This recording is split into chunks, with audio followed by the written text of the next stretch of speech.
Гарадское самакіраванне Беларусі, вядомае яшчэ з ранняга сярэднявечча, найбольш закончаную форму набыло ў познім сярэднявеччы і ў новы час, калі многія дзяржаўныя і прыватныя гарады атрымалі прывілеі на гэтак званае магдэбургскае права. Самакіраванне змяніла не толькі жыццё, але і знешняе аблічча беларускіх гарадоў, найперш праз фарміраванне новага цэнтра з гандлёвай плошчай і сядзібай гарадскіх органаў самакіравання ратушай.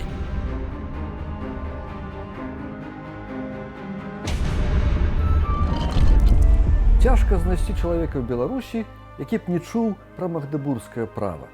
Пра яго не толькі распавядаюць настаўнікі на уроках гісторыі, але напамінаюць будынкі ратушаў, ацалелыя, як у некаторых гарадах, ці адноўленыя, як у Магілёве ці сталічным Менску. Абсалютная большасць старых беларускіх гарадоў маюць сёння афіцыйныя гербы, якія паходзяць ад старых магдэбургскіх з 15-17 стагоддзяў. З абласных цэнтраў толькі Гомель аддаў перавагу гербу, прынесенаму расійскімі акупацыйнымі ўладамі ў 19 стагоддзі. Магдэбургскае права – форма гарадскога самакіравання, якая з'явілася ў сярэднявечнай Германіі і шырока распаўсюдзілася ў краінах цэнтральна-ўсходняй Еўропы. Паходзіць з нямецкага горада Магдэбурга, які здабыў самакіраванне ў 80-е гады 12 стагоддзя ад свайго гаспадара архіепіскапа. У чым сутнасць магдэбургскага права? Як, калі і навошта яно з'явілася ў Беларусі? Што дало гараджанам і ўсёй краіне? А ці існавала яно ў суседняй Расіі? І цікава, як сёння традыцыя самакіравання праяўляецца ў беларускіх гарадах. Паговорым пра ўсё больш дэталёва.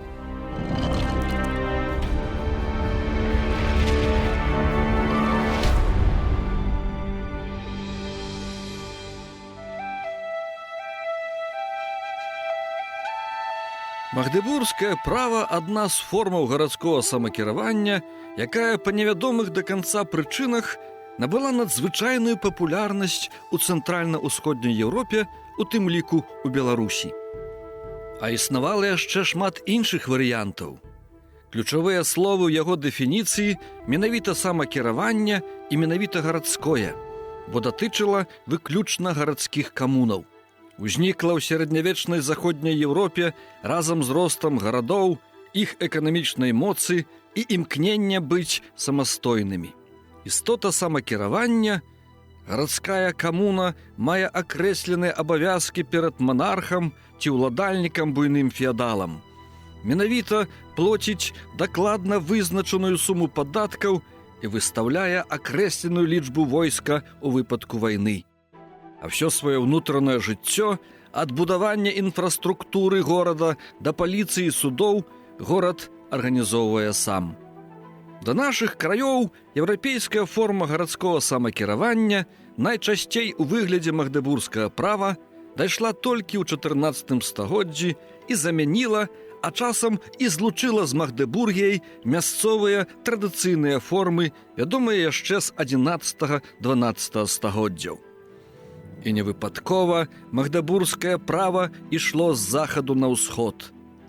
Вільня, 1387 год, Берасце, 1390, Гародня, 1496 год, прыватнае места Слуцак, 1441 год. Да Менска справа дайшла ў 1499 годзе. Галоўнай фігурай гарадскога самакіравання быў войт, які кіраваў судом і гарадской адміністрацыяй.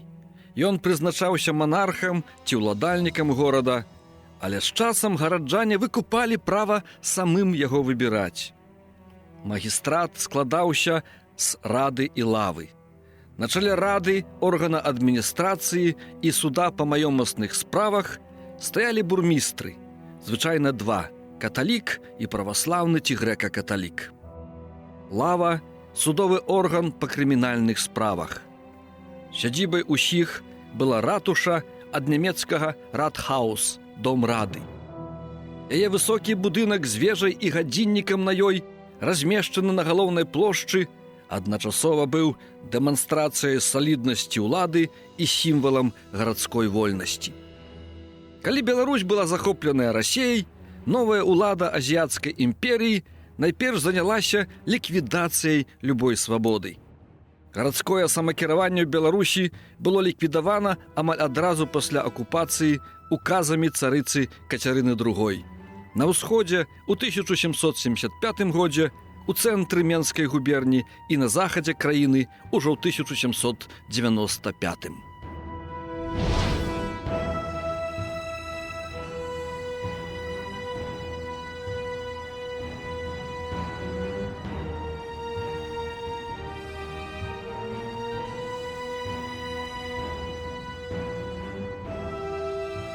Незвычайны пакручасты лёс чакаў сімвал гарадскога самакіравання нашай сталіцы сённяшняй Менску, менскую ратушу, каля якой мы зараз знаходзімся, дакладней каля адноўленай ратушы. Прычым гэты лёс цікавы не толькі тады, калі яна існавала, разбудоўвалася, перабудоўвалася, але нават тады, калі яна была знішчаная, а потом праз 150 гадоў адноўленая. У 1499 годзе вялікі князь Александр надаў Менску магдабургскія правы, першы прывілей, і ў гонар гэтага тут каля ратушы пастаўлены помнік, это вот бурмістр з ключом ад горада і з прывілеем у руках, вельмі сімвалічна. І некалькі разоў пасля узгадвалася неабходнасць пабудовы будынку ратушы. І толькі ў 1582 годзе узгадваецца ў дакументах на гэтым месцы будынак ратушы, это ўжо пасля пажару, калі па новай планаваўся у гэты верхні горад.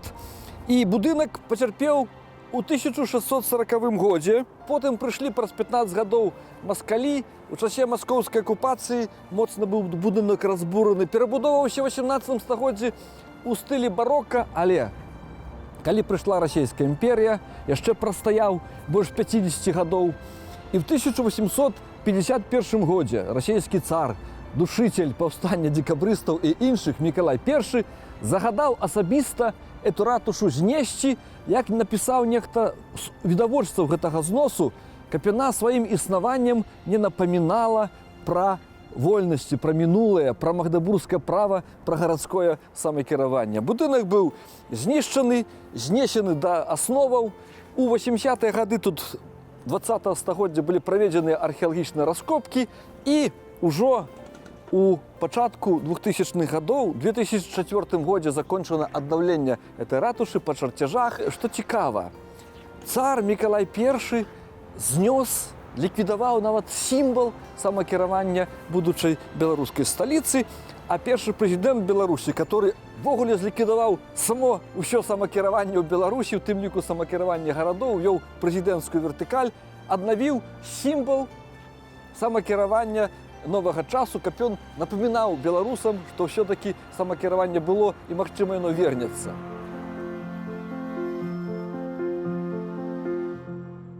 Самакіраванне ў Беларусі існавала некалькі стагоддзяў, але ў канцы 18-го прыйшла Расійская імперія і нешта змянілася, моцна змянілася. І вось пра тое, што адбылося з гарадскім самакіраваннем у беларускіх гарадах пад уладай Расійскай імперіі, мы пагаворым са спецыялістам гісторыі Беларусі 19-го стагоддзя, прафесарам Алесем Смаленчуком. Алесь, вот это пытанне.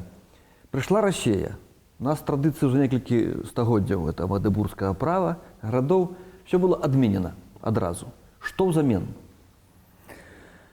Ну, взамен асабліва нічога не прапанавалі. Правда, ў 1785 годзе яшчэ Кацярына II падпісала указ о введзенні пэўных элементаў самакіравання ў гарадах Расійскай імперыі, дзе ўжо з'явіліся гарадскія думы, і гарадскі галава з'явіўся як старшыня гэтай гарадской думы. Але фактычна іх кампетэнцыя датычыла толькі часткі гаспадарчых спраў, і, як ацэньваюць даследчыкі розных краін, і першую чаргу расійскія даследчыкі, была цалкам недзеяздольная. На Беларусі ж тут была праблема ногу з увядзеннем гэтага самакіравання, таму што бясконца шлі войны ці паўстанні. І все гэта, і тут фактычна такое полувайсковае ці вайсковае кіраванне на Беларусі. Земствы былі пазней у нас уведзеныя у Беларусі, напрыклад, такая мясцовая форма вясковага самакіравання. А вот хочу спытаць, ввогуле, якая сістэма гарадскога самакіравання існавала в Расіі, ці ввогуле она існавала і калі з'явілася?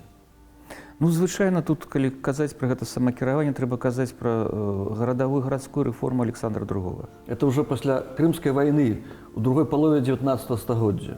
Так, калі вот правялі так званую сялянскую рэформу, ці рэформу аб адмене прыгону, то гэта рэформа, она фактычна змяніла весь гаспадарчы ўклад. Сацыяльна-эканамічныя адносіны істотна змяніліся, і трэба было працягваць фактычна гэта рэфармаванне. І у 1870 годзе, у чэрвені, здаецца, Александр II падпісаў указ о гарадской рэформе, якое ўвяло самакіраванне. Там было 3 галоўных элемента: гарадскі выбарчы сход, гарадская дума і гарадская ўправа. Вельмі шырокая кампетэнцыя, але толькі выключна ў такіх гаспадарчых справах. Уладкаванне, добраўладкаванне, упарадкаванне горада, там, дарогі, шпіталі, школы. Ну, трэба прызнаць, што магчымасці фактычна такога рэальнага кіравання горадам з'явіліся і былі даволі шырокія. Як у часы Магдебургіі раней. Ну, в Магдебурге там яшчэ быў суд, тут же суда не было свайго гэты час. Але вот гэта рэформа Александра II, яна ж была потым адмененая, запаволеная вот эта сістэма. Яна не была ніколі адменена цалкам, але Александр III праводзіў так званыя контррэформы, і ў 1892 годзе кампетэнцыя гарадской думы і ўправы была моцна абмежаваная. Ну, в прыватнасці, там уже па тых навацыях Александра III нехрысціян магло быць у думе не больш 1/5. Параўнанне агульнага ўзроўню развіцця гэтага самакіравання, напрыклад, магдебургскае права беларускіх гарадоў і самакіравання расійскай імперыі.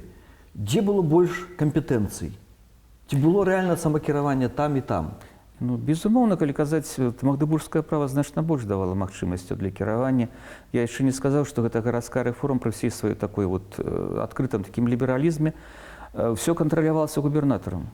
Губернатар зацверджаў склад гарадской думы, губернатар зацверджаў кандыдата на гарадского галаву, і ён мог адмяніць усе рашэнні думы. Все кантралявалася цэнтральнай уладай, абсалютна. Ясна. То есть самакіраванне вельмі абмежаванае. Так, абмежаваны в межах, яшчэ раз скажу, таких пераважна таких, ну, гаспадарчых спраў, звязаных з горадам, жыхарамі горада.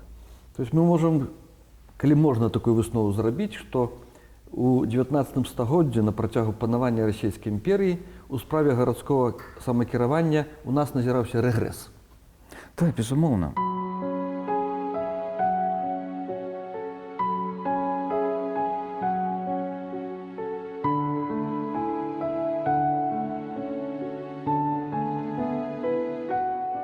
Самакіраванне беларускіх гарадоў у еўрапейскай форме менавіта па магдебургскаму праву моцна адбілася на ўсім абліччы нашых местаў, нашых беларускіх гарадоў.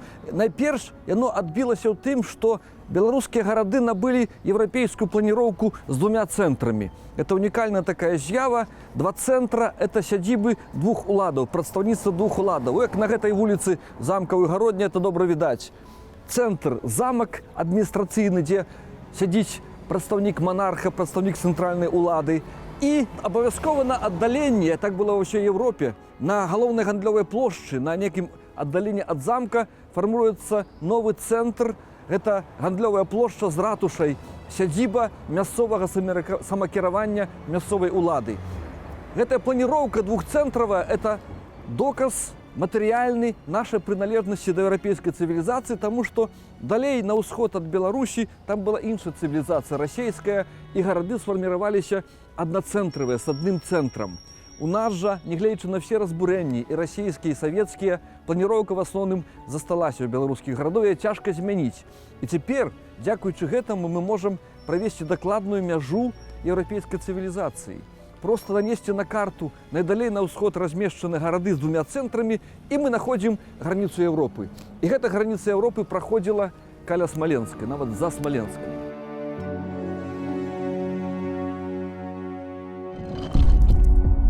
Гарадское самакіраванне, у тым ліку ў форме магдебургскага права, у заходняй Еўропе з'явілася ў сярэднявеччы. І калі на пачатку гарады былі вымушаны за яго змагацца, часта ў крывавых бітвах з уласнікамі, буйнымі арыстакратамі, то да нас яно прыйшло ўжо ў форме падарунка ад вышэйшай улады. Бо самакіраванне было выгоднае ўсім. Манарх не мусіў тлуміць сабе галаву унутрыгарадскімі справамі, а гараджане мелі магчымасць самім арганізоўваць жыццё гарадской камуны і распараджацца яе сродкамі. А яшчэ важна, гараджане закладвалі традыцыю. вучыліся міжлюдскім адносінам. Вольныя людзі вучыліся быць грамадзянамі. Хоць беларускія гарады мелі ўласны ранейшы вопыт самакіравання, але в агульнай плыні еўрапейскай цывілізацыі пераймалі таксама тамтэйшую форму гарадской арганізацыі, у нашым выпадку па ўзору Магдебурга. З прыходам да ўлады прэзідэнта Лукашэнкі гарадское самакіраванне, як і ўсе іншыя яго формы ў краіне, было ліквідаванае і замененае васальна-феадальнай сістэмай гэтак званай прэзідэнцкай вертыкалі. Краіна аказалася адкінутай у далёкае мінулае, у сярэднявечча, нават не сваё беларускае, а дзікае маскоўскае.